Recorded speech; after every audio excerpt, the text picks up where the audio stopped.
जय हिंद मित्रांनो, आपल्या युट्यूब चॅनलवर मी सर्वांचं मनापासून स्वागत करत आहे। आजच्या व्हिडिओच्या माध्यमातून आपण टेट परीक्षा 2025 चा फॉर्म कशा प्रकारे भरायचा आहे स्टेप बाय स्टेप माहिती डेमो आपण या व्हिडिओच्या माध्यमातून पाहणार आहोत। त्यामुळे आजचा हा व्हिडिओ अतिशय जास्त महत्त्वाचा आहे, कारण आतापर्यंत आपण घेतलेलं शिक्षण जर आपण व्यवस्थितपणे पुटअप केलं आणि एग्जाम क्लिअर केली तर आपलं आयुष्य या व्हिडिओच्या माध्यमातून बनणार आहे। त्यामुळे आजचा व्हिडिओ अतिशय जास्त महत्त्वाचा आहे। प्रत्येक गोष्ट या व्हिडिओमध्ये जे काही सांगितली जाईल ती आपण फॉलो करावी, बारकाईने समजून घ्यावी आणि त्याच्यानंतरच फॉर्म भरावा। अन्यथा फॉर्म भरत असताना एकदा जर का चुकला तर आपलं आयुष्य देखील या ठिकाणी जे आहे अंधारात गेल्याशिवाय राहणार नाही। त्याच्यामुळे स्किप न करता प्रत्येक गोष्ट जी आहे बारकाईने समजून घ्या आणि त्यानंतर जे आहे फॉर्म भरायला सुरुवात करा।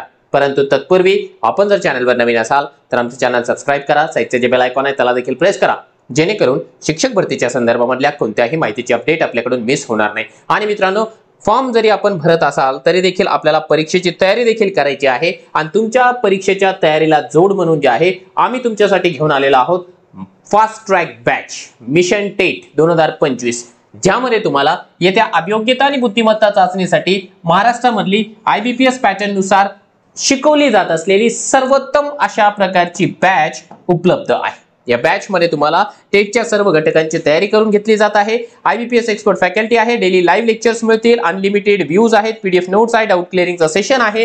विशेष म्हणजे ही बॅच तुम्ही जॉईन केल्या या ठिकाणी कंप्लीट रेकॉर्डेड बॅच मोफत देखील मिळणार आहे आणि याच्या सोबतच 28,000 प्रश्न असलेली 500 टेस्ट असलेली टेस्ट सिरीज देखील मोफत मिळणार आहे। आपला जो ट्रॅक रेकॉर्ड आहे मास्टर टीचर प्लॅटफॉर्मचा 2022 च्या परीक्षेमध्ये 1000+ उमेदवारांचं सिलेक्शन या ठिकाणी आहे आणि आता या परीक्षेमध्ये आपण खूप मोठं टार्गेट घेऊन या ठिकाणी चालतो आहोत आणि ते टार्गेट तुमच्या सहकार्यामुळे निश्चितपणे पूर्ण होणार आहे। तुम्हाला जर का महाराष्ट्रामधले टॉपच्या एज्युकेटर्स कडून मार्गदर्शन हवं असेल, कमीत कमी दिवसांमध्ये जास्तीत जास्त मार्क घ्यायचे असेल तर फास्ट ट्रॅक बॅच तुमच्यासाठी अवेलेबल आहे। याच्या सगळ्या ज्या काही मार्गदर्शनपर बॅचेस मिळतील तुम्हाला मास्टर टीचर नावाच्या ऍप्लिकेशन मध्ये आपण डाउनलोड करू शकता प्ले स्टोर वरून। आपल्याला वाटलं की आम्हाला टेस्ट सिरीज हवी आहे तर टेस्ट सिरीज देखील तुम्हाला 100 फुल लेंथ टेस्ट आहेत आणि 400 टॉपिक वाइज या ठिकाणी जे आहे टेस्ट आहे। त्यामध्ये हे तुम्हाला विषय दिसत आहेत, कोणत्या विषयाचे किती टेस्ट आहेत। ही टेस्ट मराठीमध्ये इंग्लिशमध्ये दोन्हीमध्ये अवेलेबल आहे। लॅपटॉप असेल मोबाईल असेल दोन्हीमध्ये तुम्हाला या ठिकाणी सोडवता येणार आहे। अगदी चहा पाण्याच्या खर्चामध्ये तुम्हाला टेस्ट सिरीज मिळते आहे मास्टर टीचर नावाच्या ऍप मध्ये। चला आता आपण जाऊया आपल्या महत्त्वाच्या मुद्द्याकडे, तो म्हणजे आपल्याला या ठिकाणी डेमो बघायचा आहे। बघा आता डेमो मध्ये पहिल्यांदा या ठिकाणी आपण MSc पुणे यांच्या वेबसाईटला आलेलो आहोत। ठीक आहे, MSc पुणे यांची ही ऑफिशियल वेबसाईट आहे। महाराष्ट्र राज्य परीक्षा परिषद पुणे यांच्या ऑफिशियल वेबसाईटला यायचं आहे। ऑफिशियल वेबसाईटला आल्याच्या नंतर इथे जर का आपण थोडंसं स्क्रोल केलं तर स्क्रोल केल्याच्या नंतर या ठिकाणी तुम्हाला जे आहे शिक्षक अभियोग्यता बुद्धिमत्ता चाचणी 2025 असं लिहिलेलं दिसत आहे। त्या लिहिलेल्या दिसल्यावर आपल्याला या ठिकाणी एकदा क्लिक करायचं आहे। क्लिक केल्याच्या नंतर मित्रांनो या ठिकाणी तुम्हाला बुद्धिमत्ता चाचणी आवेदनपत्र वेब लिंक असं दिलेलं आहे। या वेब लिंक वर आपण एकदा क्लिक केलं की अशा प्रकारची वेब लिंक आपल्या समोर ओपन झालेली आहे। आता या वेब लिंक मध्ये काही इकडे तारीख वगैरे दिलेली आहे, कधीपर्यंत फॉर्म भरायचा वगैरे ते आपल्याला काही देणं घेणं नाहीये। आपल्याला आज आता ताबडतोब लगेच फॉर्म भरायला सुरुवात करायची आहे आणि आपल्याला एकदा फॉर्म भरणं कंप्लीट झालं की ते फॉर्म द्यायचा आहे बाजूला ठेवून आणि अभ्यासाला लागायचं आहे मास्टर टीचर प्लॅटफॉर्म वरून। बघा इथे तुम्हाला जे आहे click here for new registration, ठीक आहे, हे करायचं कारण आपण आता फ्रेश आलोय ना। जर रजिस्ट्रेशन झालं तर मग इथे रजिस्ट्रेशन नंबर पासवर्ड आणि हे जे काही कॅप्चा आहे तो टाकायला लागतं इकडे, पण हे कधी टाकायचं एकदा रजिस्ट्रेशन झाल्याच्या नंतर। पण त्याच्या पूर्वी आपल्याला click here for new registration याच्यावरती क्लिक करायचं आहे। न्यू रजिस्ट्रेशन वर क्लिक केल्याच्या नंतर आपल्या समोर मित्रांनो या प्रकारची विंडो आलेली आहे। आता ही विंडो कशी आहे काय आहे हा इथून एक एक पॉइंट फार जास्त महत्त्वाचा आहे। बघा हा जो फॉर्म आहे तो 6 टप्प्यांमध्ये आहे, लक्षात घ्या। 6 टप्पे आपले परफेक्ट व्हायला पाहिजे। पहिला आहे basic info, photo signature, detail, preview, upload आणि शेवटचा आहे पेमेंट। पेमेंट नंतर आपल्याला प्रिंट आउट करता येते। आता हा झाला पहिला पॉइंट। यामध्ये हा जो कॉलम आहे या कॉलम मध्ये फर्स्ट नेम विचारलेला आहे, फर्स्ट नेम, ठीक आहे। यामध्ये विचारलेला आहे कन्फर्म नेम। इथे फर्स्ट नेम मध्ये आपलं नाव टाकून द्यायचं आहे। हा माझं नाव आहे, इथे नाव टाकले। आता प्रश्न आहे इथे नाव काय टाकू, तर लक्षात घ्या सर्वांनी या ठिकाणी आपल्या आधार कार्ड वरचं नाव टाकायचं आहे। आधार कार्डवर जे काही नाव असेल ते नाव टाकायचं आहे। मग तुमचं नाव वडिलांचं असेल पतीचं असेल तरी देखील तेच टाकायचं, वेगळं नाव या ठिकाणी टाकायचं नाही। काही जणांचं आधारवर नावच अर्ध आहे, ठीक आहे, वडिलांचं नावच नाहीये किंवा पतीचं नावच नाहीये, तरी देखील तेवढंच टाकायचं, कारण तुम्हाला ज्यावेळेस हॉल तिकीट येईल, हॉल तिकीट या नावानं येईल आणि हॉल तिकीट सोबत तुम्हाला जो आयडी प्रूफ लागणार आहे तो तुमचा आधार कार्ड लागणार आहे. म्हणून एक गोष्ट मनाशी पक्की खूणगाठ बांधून घ्या, आपल्याला नाव या ठिकाणी जे आहे आधार कार्डवरचं टाकायचं आहे. आता ज्या महिलांची नावं बदललेली आहे, पतीचं नाव आलेलं आहे, मग ते म्हणतात मग बाकीचे डॉक्युमेंट माझ्या वडिलांच्या नावाचे आहे, मग मी काय करू? चिंता नका करू, तुम्ही एक तर मॅरेज सर्टिफिकेट काढा किंवा गॅझेट काढा, तुमची समस्या सॉल्व्ह झालेली असेल. क्लिअर झालं? बघा इथे जे नाव टाकलं तुम्ही सेम नाव इथे पण टाकायचं. हे बघा, हे जी स्टार दिसते ना तुम्हाला तर दिसते का नाही मला माहिती नाही, पण इथे स्टार आहे. स्टारचा अर्थ आहे मॅन्डेटरी फी, जे आपल्याला भरावंच लागेल. ठीक आहे, कंपल्सरी आहे. इथे जे नाव भरलं सेम टू सेम आपल्याला इथे पण तेच नाव भरावं लागेल. आलं लक्षात? हे पूर्ण नाव आहे, मी माझं नाव एक डेमो म्हणून तुम्हाला दाखवत आहे. ठीक आहे, त्यानंतर इथे टाकायचं आहे मिडल नेम. मिडल नेम इथे आपलं स्वतःचं नाव, इथे वडिलांचं किंवा आधारवर जसं नाव असेल, first name, middle name, surname. ठीक आहे, इथे हा जो लास्ट नेम आहे तो सरनेम आहे. फक्त इकडे कन्फर्म करायला रिपीट विचारलेलं आहे त्यानं. आणि इथे हे जे नाव तुम्ही टाकलं ना, इथे ऑटोमॅटिकली फुल नेम येऊन जातं तुमचं या ब्रॅकेटमध्ये. इथे जे काही सिक्वेन्स आलेली आहे ते आधार कार्ड असं समोर धरा आणि बघा की इथे आधार कार्ड आणि ही या विंडो मधलं नाव करेक्ट आहे का, अगदी स्पेलिंग सहित, अगदी स्पेस सहित सगळ्या गोष्टी तुम्हाला या ठिकाणी चेक कराव्या लागणार आहे. इथे जर गडबड झाली मग इकडे व्यवस्थितपणे अगोदर करून घ्या. रजिस्ट्रेशनच्या पूर्वी या गोष्टी करा. लक्षात आल्या? हा, जीव तोडून सांगतो आहे, कारण बऱ्याच जणांनी चुका केल्या आणि 2-2 फॉर्म भरले. 2-2 फॉर्म भरले, तसं होऊ नये आपलं. ठीक आहे, हा, आपल्याला इकडे क्लासला थोडाफार खर्च करायचा तर आपल्याला तर पैसा फार जातो, पण अशा वेळेस कंडिशन मध्ये आपण 2-2, 3-3, 5-5 फॉर्म भरतो. असू द्या, मी फार बोलणार नाही जास्त. त्यानंतर जे आहे या ठिकाणी आपल्याला मोबाईल नंबर, आपला स्वतःचा चालू मोबाईल नंबर भरायचा आहे. ठीक आहे, इथे 10 अंकी मोबाईल नंबर, इथे तोच नंबर आपल्याला कन्फर्म करायचा आहे. आणि आपला सिम जो रेग्युलर यूज मधला आहे त्याच्यामध्ये रिचार्ज असतं, तोच मोबाईल नंबर या ठिकाणी टाका. आणि दुसरं महत्वाचं या ठिकाणी अल्टरनेटिव्ह मोबाईल नंबर मागितलेला आहे. आता अल्टरनेटिव्ह म्हणजे घरातला आपला मोबाईल जर का इन केस बंद राहिला तर फॅमिली मेंबर मधला आपल्याला द्या. शक्यतो जर महिला असेल तर त्याने आपल्या नवऱ्याचं, नवरा असेल तर त्याला आपल्या बायकोचं टाकावं, कारण दोघं एकमेकांवर थोडेसे डिपेंड असतात, तसं टाका. ठीक आहे, हा, हे पण कंपल्सरी आहे, मोबाईल नंबर कंपल्सरी आहे. त्यानंतर ईमेल आयडी आहे, या ठिकाणी आपला चालू असलेला ईमेल आयडी टाकावा लागणार आहे आपल्याला, कारण ईमेल वरती देखील त्यांच्या सूचना येतात आपल्याला. लक्षात घ्या, ईमेल चालू टाका जे तुम्ही रेग्युलर मध्ये यूज करता ते. इथे ईमेल जो टाकला तो कन्फर्म करायचा आहे. आणि इथे सिक्युरिटी कोड टाकायचा. सिक्युरिटी कोड म्हणजे कोणता? हा झाला इथे सिक्युरिटी कोड, हेच इकडे टाईप करायचं. हे टाईप झाल्याच्या नंतर या इकडच्या साईडला यायचं आणि इथे लिहिलेलं आहे सेव्ह अँड नेक्स्ट. या सेव्ह अँड नेक्स्ट वरती आपल्याला क्लिक करायचं आहे.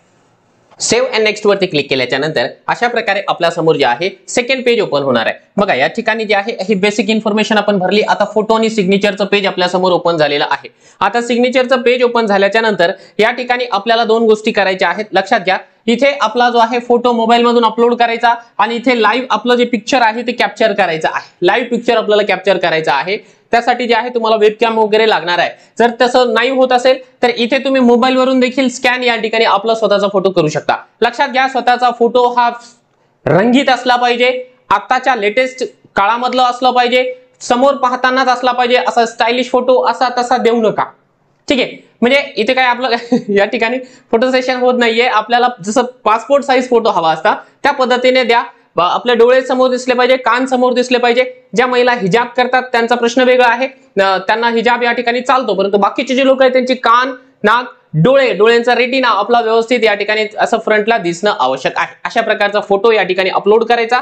त्याच्यासोबतच जे आहे या ठिकाणी कन्फर्म वर क्लिक करायचं आणि इथे जे आहे त्याच्यासोबतच आपल्याला सिग्नेचर साठी देखील या ठिकाणी दिलेलं आहे. सिग्नेचर देखील आपल्याला या ठिकाणी आपल्या एका कोऱ्या कागदावर घ्यायची. सिग्नेचर कोऱ्या कागदावर सिग्नेचर घ्यायची सुस्पष्टपणाने, शक्यतो ब्लॅक पेनने या ठिकाणी साइन करा आणि या ठिकाणी अपलोड करून नेक्स्ट वर क्लिक करून द्या.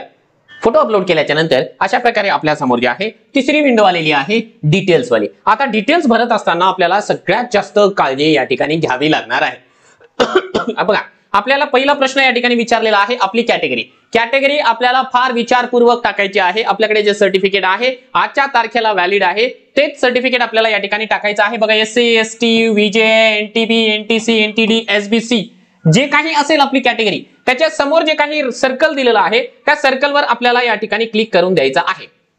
आता समजा आपली कोणत्याच प्रकारची कॅटेगरी नसेल, जनरल घ्या, बाकीचे जर का असेल तर तुम्ही या ठिकाणी आपले बाकीचे सिलेक्ट करू शकता. आता तुमच्याकडे समजा एखादं सर्टिफिकेट आहे, परंतु तुम्हाला त्या सर्टिफिकेट मधून भरायचं नाही, तुम्हाला ओपन मधून जायचं असेल तरी देखील तुम्ही या ठिकाणी जनरलला क्लिक करू शकता. समजा आपण या ठिकाणी क्लिक केलेलं आहे जनरल साठी.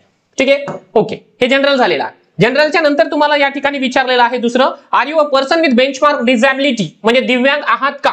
असेल तर येस करा, नसेल तर नो करा. ठीक आहे, असेल तर मग तुम्हाला त्याची जी सब टाइप्स आहे आणि त्याच्यासोबतच जर दिव्यांगला तुम्ही येस केलं, त्याचा UID number, types of disability याच्याकरिता इथे विंडो ओपन होते आहे, ते तुम्ही या ठिकाणी पाहून घ्यायचं. सब टाइप्स ऑफ डिसॅबिलिटी ही आहे. जर तुम्ही नो केलं तर ही जी विंडो आहे ते ऑटोमॅटिकली लॉक होऊन जाते. ठीक आहे, इथे आपण नो केलेला आहे. आता आपण पुढे जाऊया. पुढे गेल्याच्या नंतर या ठिकाणी विचारलेलं आहे, are you per PWBD guideline eligible for use compensatory time, तुम्हाला एक्स्ट्रा टाइम हवा का? आता इथे जर नो करून टाकला आपण दिव्यांगला तर हा ऑटोमॅटिकली बंद होऊन जातो, तिथे काही करायची आपल्याला गरज नाही. सफरिंग फ्रॉम सेरेब्रल पाल्सी, त्यालाही नो करायचं. या ठिकाणी जे जे आपल्याला लागू या ठिकाणी पडतं आहे त्या गोष्टी आपण यस करायचा. त्यासोबतच जे आहे compensatory time at the time of examination, त्यालाही नो ठेवायचं. त्याच्यासोबत आपल्याला या ठिकाणी दिलेलं आहे की रायटिंग हँड इन अफेक्टेड आहे का तुमचं, तर ते जर नो केलं तर मग काहीच येत नाही इकडे. ठीक आहे, डू यू नीड कंपेन्सेटरी टाइम, तुम्हाला एक्स्ट्रा वेळ हवा का, तो विचारलेला आहे. मुद्दा मी सगळे पॉइंट्स या ठिकाणी वाचून घेतो आहे. त्यानंतर एक महत्वाचा मुद्दा आहे, whether possessing recent non creamy layer certificate issue by the competent authority of government Maharashtra, तुमच्याकडे NCL आहे का? NCL आपल्याला येस करावंच लागणार आहे. लक्षात घ्या, जे उमेदवार जनरलला लागत नाही बघा, जे उमेदवार SC आहे, जे उमेदवार ST आहेत, जे उमेदवार EWS या कॅटेगरीमध्ये मोडतात आणि जे उमेदवार ओपन कॅटेगरीमध्ये मोडतात, यांना NCL लागत नाही. ठीक आहे, याच्या व्यतिरिक्त जेवढे कॅटेगरीज आहेत त्या सगळ्यांना NCL कंपल्सरी आहे. त्यामुळे तुम्हाला येस करावंच लागणार. समजा तुम्ही इथे वरती जे आहे कॅटेगरी सिलेक्ट केली, समजा NTB, ठीक आहे, NTB कॅटेगरी सिलेक्ट केली आणि इथे नॉन क्रिमिलियर जर का येस केलं तर समजा तुम्हाला NTB चा रिझर्वेशन मिळेल, परंतु तुम्ही नो केलं तर तुम्ही जनरल मध्ये फेकल्या जाल. म्हणजे NCL एवढं इम्पॉर्टंट आहे, लक्षात घ्या. ठीक आहे, हा. त्यानंतर त्यांनी सांगितलेलं आहे की तुमच्याकडे EWS सर्टिफिकेट आहे का? असेल तर येस करा, नसेल तर नो करा. यानंतर वुमन रिझर्वेशन मधून तुम्हाला फॉर्म भरायचा का? असेल तर येस करा, नसेल तर नो करा. आता वुमन रिझर्वेशन ज्या महिला आहेत त्या सर्वांनी येस करून द्यायचं. येस, तुम्हाला वुमनचं सर्टिफिकेट वेगळं लागणार नाही, तरी देखील तुम्ही या ठिकाणी घेऊन टाकायचं आहे वुमन सर्टिफिकेट. ठीक, त्यानंतर तुम्ही ऑर्फन असाल तर ऑर्फन भरायचं आहे. त्यानंतर जे आहे ऑर्फनची जी कॅटेगरी आहे ती कॅटेगरी आहे. त्यानंतर स्पोर्ट्स पर्सन असेल तर तिथे येस करायचं, प्रोजेक्ट अफेक्टेड असेल तर त्या ठिकाणी येस करायचं, अन्यथा नो करून टाकायचं आहे. ठीक आहे, are you earthquake affected person, हे बघा जिथे जिथे तुम्हाला लागू होत नाही त्या ठिकाणी सगळं तुम्हाला नो करून द्यायचं आहे. ठीक आहे, हे तर बाय डिफॉल्ट नो आलेलं आहे. इकडे तुम्हाला सांगतो अर्थक्वेक अफेक्टेड आहे का? नो. आहे तर येस करा. अंशकालीन आहात का? असेल तर येस करा, नाही तर नो करा. Domicile of Maharashtra state, domicile आपल्याकडे असायलाच पाहिजे. तुम्ही कोणत्याही कॅटेगरीचे असाल तुम्हाला डोमासाईल या ठिकाणी येस करावं लागेल, कारण आपण महाराष्ट्राचे रहिवासी असल्याशिवाय आपल्याला आरक्षणाचा लाभ या ठिकाणी घेता येत नाही. तुम्ही कर्नाटकाच्या 865 गावाचे उमेदवार आहात का? असेल तर येस करा, नसेल तर नो करा. सुसाईड विक्टिम फार्मरचे पाल्य आहात का? असेल तर येस करा, नसेल तर नो करा. पेसा क्षेत्राशी बिलॉंग करता का? नाही तर नाही, येस तर येस करा. ठीक आहे, पेसा डिस्ट्रिक्ट कोणते आहेत ते तुम्हाला या ठिकाणी सिलेक्ट करायचे आहे. पेसाचा ब्लॉक सिलेक्ट करायचा आहे. हे ST पेसाच्या उमेदवारांकरिता हा ब्लॉक आहे. त्यानंतर एक्स सर्व्हिसमॅन आहात का? असेल तर येस करा. मग इथे तुम्हाला जे आहे त्याचं एक्स सर्व्हिसमॅनची डिटेल फिल करावी लागेल. येस केल्याच्या नंतर इथे येते. ठीक आहे, वाईफ ऑफ मार्टियर सोल्जर. अच्छा, एक्स सर्व्हिसमॅनच्या संदर्भामध्ये ना बराच वेळा हा प्रश्न विचारला जातो की सर मी माजी सैनिकांची पत्नी आहे, चालतं का?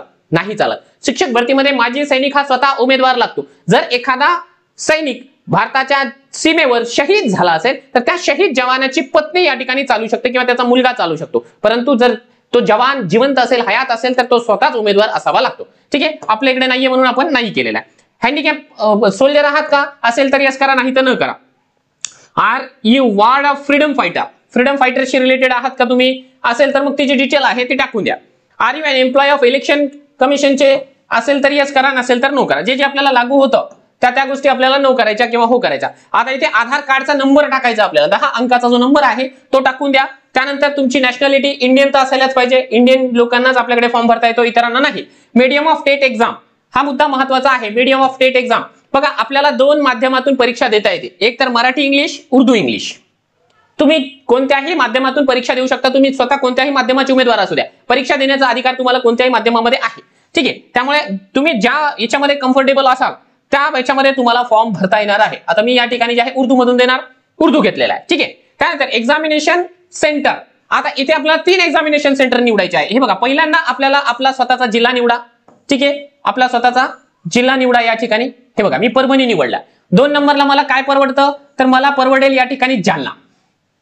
ठीक आहे, हे जालना परवडलं मला. त्यानंतर जे आहे मला या ठिकाणी नांदेड हे शेजारचा जिल्हा आहे. हे 3 जिल्हे मला परवडण्यासारखे आहे, मला ट्रेननं जाता येतं सहजपणाने. आता याच्यामध्ये काय प्रॉब्लेम आहे की परभणीमध्ये जर का सीट फुल झाल्या तर मला जालन्याला पाठवल्या जाईल, जालन्याला सीट फुल झाल्या तर मला नांदेडला पाठवल्या जाईल. पण या तिन्हीपैकी तिन्ही सेंटरला जाण्याची तयारी आपली असली पाहिजे. शक्यतो यावेळी जे आहे पहिलेच सेंटर आपल्याला या ठिकाणी भेटून जाण्याची शक्यता दाट आहे. आता इथे पुढे आपल्याला विचारलेला आहे डेट ऑफ बर्थ. ठीक आहे, डेट ऑफ बर्थ मध्ये आपला दिवस, महिना, वर्ष या ठिकाणी सिलेक्ट करायचा, टाईप करायचं नाही. एज कम्प्लिटेड आपलं दाखवायचं या ठिकाणी. ठीक आहे, किती होतं ते ऑटोमॅटिकली येऊन जातं. त्यानंतर 10वीच्या सर्टिफिकेटवर तुमचं जे नाव आहे ते ऍज इट इज आपल्याला या ठिकाणी फर्स्ट नेम, मिडल नेम आणि लास्ट नेम हे टाईप करायचं आहे. 10वीच्या सर्टिफिकेटवर जे जशा पद्धतीने आहे त्या पद्धतीने तुम्हाला ऍज इट इज टाईप करायचं आहे. ठीक आहे. हा, त्यानंतर तुमचं जेंडर. ठीक आहे, आपलं जेंडर मेल असेल मेल, फिमेल असेल फिमेल, आपण ट्रान्सजेंडर असाल तर ट्रान्सजेंडर. ठीक आहे, आपण या ठिकाणी मेल टाईप केलेला आहे. Do you have twin brothers, जुळे भाऊ बहीण आहेत का?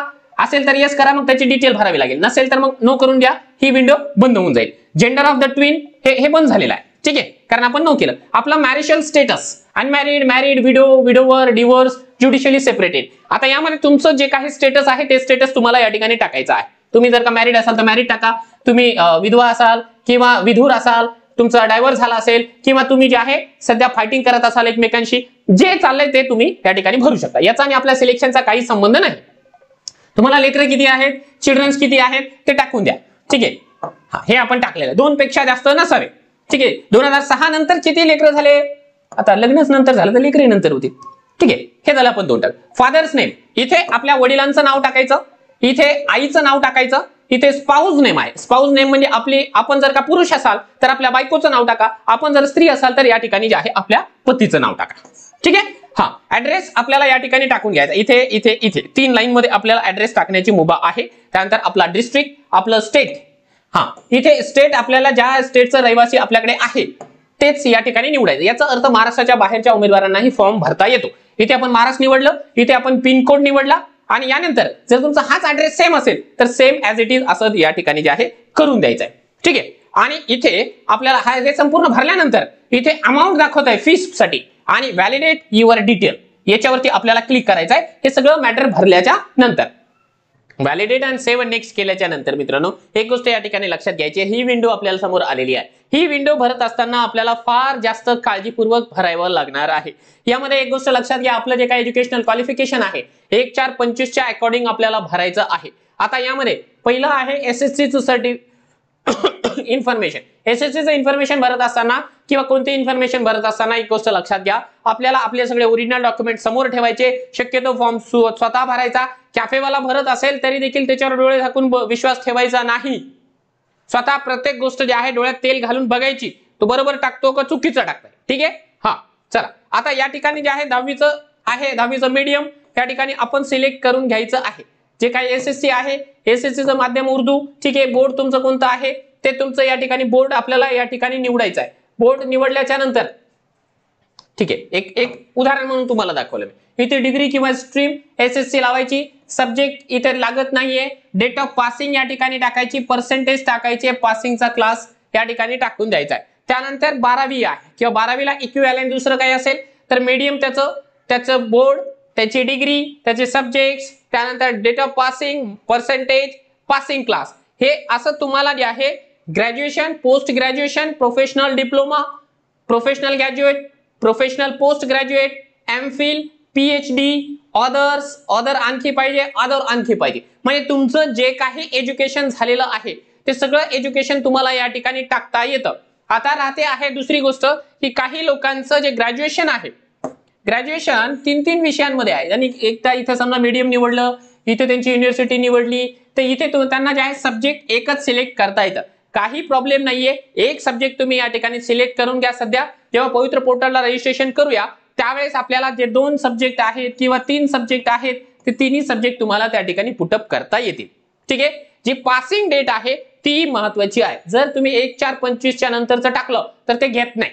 ठीक आहे, त्याच्या पूर्वीचं टाका. राहते आहे गोष्ट जे उमेदवार CTET ही परीक्षा जी आहे 2025 ला पास झालात, ठीक आहे, त्यांनी या ठिकाणी त्यांची परीक्षा जर नोव्हेंबरला झाली असेल तर नोव्हेंबर 2024 ही तारीख टाका.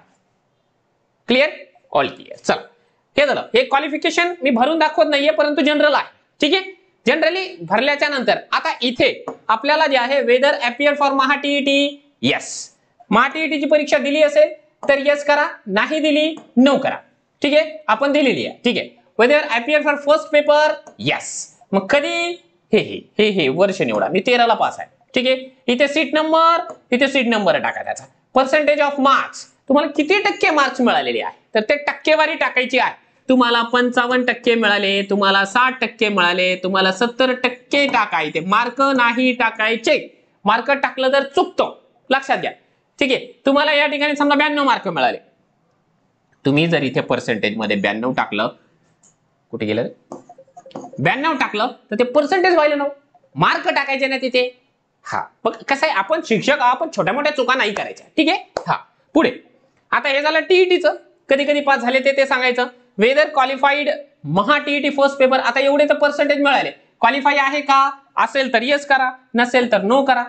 ठीक आहे, वेदर अपियर फॉर सेकंड पेपरला पण आपण दिलं होतं. मग कधी दिलं, अच्छा 14 ला दिलं होतं. ठीक आहे, हे 14. त्यानंतर इथे जे आहे सीट नंबर त्याचा टाकून द्यायचा, इथे त्याचे मार्क्स टाकायचे. इथे पुन्हा ऑप्शनल सब्जेक्ट टाकायचा की तुमचा सब्जेक्ट कोणता होता. मॅथ सायन्स होती, मेथड टीईटीची मेथड मॅथ सायन्स होती, सोशल सायन्स होती की मॅथ सायन्स आणि सोशल सायन्स दोन्ही होते. निवडून टाका, एक निवडा किंवा दोन निवडा, जे काही तुमचं आहे व्यवस्थितपणाने ते निवडा. क्वालिफाईड झाले का, येस असेल तर येस निवडा. अपियर फॉर सेंट्रल गव्हर्नमेंटचं तसंच आहे. सीटीईटीचं पास असाल तर येस करा, इथे डिटेल द्या. त्यानंतर इथे कधी पास झाले ते महिना वगैरे ते तुम्हाला या ठिकाणी टाकायचं आहे. सीट नंबर पण त्याचा टाकून द्यायचा. फक्त व्यवस्थितपणाने तुमचं जे सर्टिफिकेट आहे डिजी लॉकरवरून काढलेलं, त्या सर्टिफिकेटला व्यवस्थितपणाने पहा आणि त्याच्या अकॉर्डिंग या ठिकाणी ही माहिती भरा. त्याच्यामध्ये देखील इथे पर्सेंटेजच विचारलेलं आहे. सेकंड पेपरला बसलेत का, नाही तर नाही, हो तर हो. हे बघा, आणि शक्यतो तुम्हाला एक गोष्ट या ठिकाणी सजेस्ट करेल, त्या उमेदवारांनी टीईटी किंवा सीटीईटी बऱ्याच वेळा पास केलेली आहे त्या लोकांनी एक काम करायचं आहे, ज्यामध्ये सर्वात जास्त मार्क आहेत, म्हणजे ओपनचा क्रायटेरिया फिलअप करतायत ते मार्क्स या ठिकाणी भरायचे आहे. ठीक आहे, लक्षात घ्या. म्हणजे तुम्ही तुमच्या कॅटेगरीसाठी पण आणि ओपनच्या कॅटेगरीसाठी देखील तुम्ही पात्र असणार आहे. ठीक आहे, इथे तुम्हाला ऑप्शनल सब्जेक्ट विचारत आहे, सीटीईटी क्वालिफाईड आहे का ते विचारत आहे. त्यानंतर इथे have you pass teachers eligibility test conducted by central और Maharashtra government as per NCT norms. हे याच्यावरती पाठीमागच्या वेळेस फार महाभारत झालं होतं. इथे येसच करायला पाहिजे. येस येस येसच करायला पाहिजे, तिथे नो करायचं नाही. म्हणजे एनसीटीच्या नियमाप्रमाणे तुम्ही पास केलं का, येस. नाही केलं म्हणजे तुम्ही इलिगल पद्धतीने पास केलेलं आहे असं त्याचा अर्थ होऊ शकतं. ठीक आहे, त्यानंतर the first language of candidate as per his SSC marks memo किंवा सर्टिफिकेट. आपलं सर्टिफिकेट बघा, त्याच्यावर तुमची जी फर्स्ट लँग्वेज आहे ती नेमकी काय आहे. आता ही आमची उर्दू आहे, आम्ही उर्दू या ठिकाणी टाकलेलं आहे. तुमची जे काही मराठी असेल, बेंगॉली, इंग्लिश जे काही असेल ते टाकायचं आहे. आता इथे तुम्ही बेंगॉली लँग्वेज ही तुमची एचएससी ला फर्स्ट लँग्वेज होती का, नाही, आमची नव्हती. तुम्ही नाही करा, ज्यांचं होतं ते येस करा. ठीक आहे, कम्प्युटर लिटरेसी MSCIT आहे का, येस करा, नसेल तर नो करा. ठीक आहे, काही प्रॉब्लेम नाहीये. नो जरी केलं तरी देखील तुम्हाला परीक्षेला बसता येतं, काही प्रॉब्लेम नाही. येस केलं तर मग तुम्हाला या ठिकाणी विचारलेलं आहे कोणतं आहे, मग MSCIT या ठिकाणी टाकून द्या. Whether the candidate participated in any fraud list activity in TET 18-19. आता जे फ्रॉड आहेत, ज्यांचं नाव त्या फ्रॉड लिस्ट मध्ये आहे, त्यांनी येस असेल तर येसच करायचं, माहिती लपवायची नाही. ठीक आहे, आणि इथे जे आहे नो असेल तर नो करायचं. हे बघा, येस केलं ना तर इथे त्याचा तपशील द्यावा लागतो. या तपशिलामध्ये ना तुमचा नंबर वगैरे तुम्ही कोणत्या यादीमध्ये आहे ते या ठिकाणी टाईप करून द्यायचं आहे. ठीक आहे, आपला त्या फ्रॉडवाल्यांचा काही संबंध नाही, म्हणून आपण या ठिकाणी नो केलेला आहे. नो केल्याच्या नंतर आता ह्या सगळा फॉर्म भरलेला आहे. हा फॉर्म भरल्यानंतर इथे अगोदर याला व्हॅलिडेट युअर डिटेल्स करायचं, याच्यावर क्लिक करायचं, इथे ओकेचं बटन येईल ते करायचं आणि त्याच्यानंतर सेव्ह अँड नेक्स्ट याच्यावर क्लिक करायचं. हा, त्यावर क्लिक केल्याच्या नंतर जे आहे अशा प्रकारची विंडो आपल्या समोर आलेली आहे. म्हणजे आपलं जवळजवळ रजिस्ट्रेशन जे आहे कंप्लीट झालेलं आहे. This is a preview of your registration detail.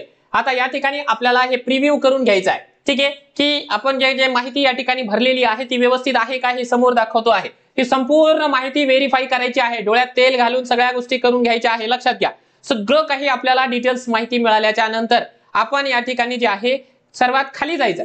सर्वात खाली गेल्याच्या नंतर या ठिकाणी जे आहे 3 विंडो आहेत. I have read. ठीक आहे, हे सगळं ठीक आहे, मी सगळं पाहिलं आणि मी ऍग्री करतोय. या तिन्ही गोष्टी आपल्याला टिक मार्क करून घ्यायच्या आहेत, 1 2 3. ठीक आहे, आणि हे केल्याच्या नंतर इथे जे आहे आपल्याला कंप्लीट रजिस्ट्रेशन असं ऑप्शन देतो आहे. हे बघा तुम्हाला दिसतंय ना, एक मिनिट. कंप्लीट रजिस्ट्रेशन अशी विंडो आपल्या समोर येते आहे. या कंप्लीट रजिस्ट्रेशन वरती आपल्याला क्लिक करून द्यायचं आहे. हे क्लिक करून दिल्याच्या नंतर हे रजिस्ट्रेशन या ठिकाणी जे आहे कंप्लीट झालेलं आहे. हे वॉर्निंग वगैरे विचारतं, त्याला येस करून टाका. आणि येस करून टाकल्याच्या नंतर आता हा आहे शेवटचा पॉइंट. शेवटच्या पॉइंट वरती आपल्याला काय करावं लागेल बघा. अपलोड सांगितलेलं आहे, तर त्याने एक्सटेन्शन्स म्हणजे guideline for document upload. Document आपल्याला कोणतं अपलोड करायचं आहे, तर थंबचं इम्प्रेशन. ठीक आहे, आपल्याला थंबचं इम्प्रेशन या ठिकाणी अपलोड करायचं. आणि हँड रिटन एक नोट आहे, ते तेवढं डिक्लेरेशन आपल्याला या ठिकाणी अपलोड करायचं आहे या 2 फाईल्स मध्ये. हँड रिटन म्हणजे आपल्याला स्वतःला हाताने लिहायचं आहे. फॉर्म मध्ये लिहिलेलं आहे नेमकं काय काय लिहायचं आहे. आणि तो फॉर्म मध्ये स्वतःचं नाव लिहित असताना तुम्ही आधार कार्ड ज्या नावानं बनवलेलं आहे त्या नावानं ते जे सेल्फ डिक्लेरेशन आहे ते लिहा. आणि ते लिहिल्याच्या नंतर या ठिकाणी जे आहे सिक्युरिटी कोड आपल्याला टाकावं लागणार आहे. हा सिक्युरिटी कोड या ठिकाणचा आपल्याला टाकायचा. हे टाकल्याच्या नंतर आपल्याला करायचं आहे save and next. Save and next केल्याच्या नंतर आपल्या समोर जे आहे शेवटची विंडो आलेली आहे ती आहे पेमेंटची. पेमेंटची विंडो या ठिकाणी आलेली आहे. इथे पेमेंट दाखवते आपल्याला किती करायचंय. आणि किती करायच्याच्या नंतर या ठिकाणी जे आहे सिक्युरिटी कोड दाखवते. हा जो सिक्युरिटी कोड आहे इथे आपल्याला टाईप करायचं. आणि ते टाईप केल्याच्या नंतर या ठिकाणी सबमिट करून द्यायचं आहे. Do you want to proceed for payment, yes वर क्लिक करायचं. अशा प्रकारे पेमेंटचं ऑप्शन आपल्या समोर आलेलं आहे. इथे बरेचसे पेमेंटचे ऑप्शन आहेत. ठीक आहे, कशा प्रकारे तुम्हाला पेमेंट करायचे आहे, डेबिट कार्डनं, internet banking, valet, QR code वगैरे सगळ्या गोष्टी तुम्हाला या ठिकाणी दाखवत आहे. मेक पेमेंट करून टाकलं की मेक पेमेंट झाल्याच्या नंतर लगेच जे आहे आपल्या समोर या ठिकाणी आपली पूर्ण प्रोफाईलची PDF येते. PDF डाउनलोड करा, त्याला प्रिंट आउट काढून ठेवा. आपला जो लॉगिन ID आहे, आपला जो पासवर्ड आहे, या सगळ्या गोष्टी आपल्याला या ठिकाणी नीट व्यवस्थितपणाने सांभाळून ठेवायच्या आहेत. कारण काय, भविष्यामध्ये आपल्याला या सगळ्या गोष्टी उपयोगाच्या पडणार आहेत. आणि त्या गोष्टी आपल्याला भविष्यामध्ये कधी जरी अडचण आली तरी देखील त्या फायदेशीर ठरतात. कारण आपल्याला ऑल तिकीट जमा काढण्यासाठी म्हणा किंवा इतर गोष्टी करण्यासाठी आपल्याला या सगळ्या गोष्टी कराव्या लागणार आहेत. तर मित्रांनो, हा आपण या व्हिडिओच्या माध्यमातून डेमो बघितलेला आहे. हा डेमो बनवण्यासाठी तुम्ही लोक समजू शकता मला किती त्रास झालेला आहे. खूप जास्त मेहनत यासाठी लागलेली आहे. म्हणून आता तुम्हा लोकांची जबाबदारी आहे या व्हिडिओला एकदा लाईक करायचं आणि महाराष्ट्रामधल्या तमाम उमेदवारांपर्यंत जे D.Ed B.Ed धारक आहेत, ज्यांना टेटची परीक्षा द्यायची आहे, त्यांच्यापर्यंत हा व्हिडिओ पोहोचवण्याची जबाबदारी आपल्या या कुटुंबामधली, युट्यूबचं जे कुटुंब आहे या कुटुंबामधील तुमच्या सारख्या सर्वसामान्य उमेदवारांची असणार आहे. मी माझ्या वतीने जे आहे माझं सर्वोत्तम देण्याचा प्रयत्न केलेला आहे. सगळी माहिती तुमच्यापर्यंत पोहोचवण्यासाठी प्रयत्न केलेला आहे. आणखीन जर का काही समस्या तुमच्या शिल्लक राहिल्या असेल, या व्हिडिओच्या कमेंट बॉक्समध्ये कमेंट करा. निश्चितपणाने त्या सॉल्व्ह करण्यासाठी, त्याच्यावरती सोल्युशन घेऊन येण्यासाठी मी सदैव तत्पर असणार आहे. आणि अजूनही आपण जर का या ठिकाणी यांचं मार्गदर्शन घेतलेलं नसेल तर आज आपल्याकडे जे आहे शेवटची संधी, त्यामध्ये तुम्हाला फास्ट ट्रॅक बॅचला जॉईन करण्याची या ठिकाणी संधी आहे अगदी माफक दरामध्ये. कारण काय आहे, महाराष्ट्रामधली टॉपची जर का कोणती अकॅडमी असेल, मास्टर टीचर आहे, ते फुल्ली डेडिकेटेड आहे फक्त आणि फक्त शिक्षक भरतीसाठी. त्यामुळे या संधीचं सोनं करा. मागच्या परीक्षेमध्ये 1000 प्लस उमेदवार लागले होते. आता हा जो आकडा आहे 5000 प्लस गेल्याशिवाय राहणार नाही, याची मी तुम्हाला शाश्वती देतो आहे. आपल्याला या ठिकाणी रेकॉर्ड करायचा आहे. जास्तीत जास्त उमेदवारांना आपल्या प्लॅटफॉर्मच्या मार्फत फायदा करून देण्यासाठी आपण प्रयत्न करणार आहोत. आपल्याला जर का मार्गदर्शन हवं असेल तर प्ले स्टोर वरून या ठिकाणी मास्टर टीचर नावाचं प्लॅटफॉर्म आहे, आपण सहजपणाने डाउनलोड करून घेऊ शकता आणि लगेच यांच्या मार्गदर्शन घेऊन अभ्यासाला सुरुवात करू शकता. तुम्हाला फॉर्म भरण्यासाठी आणि फॉर्म भरल्याच्या नंतर अभ्यासाला सुरुवात करण्यासाठी खूप साऱ्या शुभेच्छा.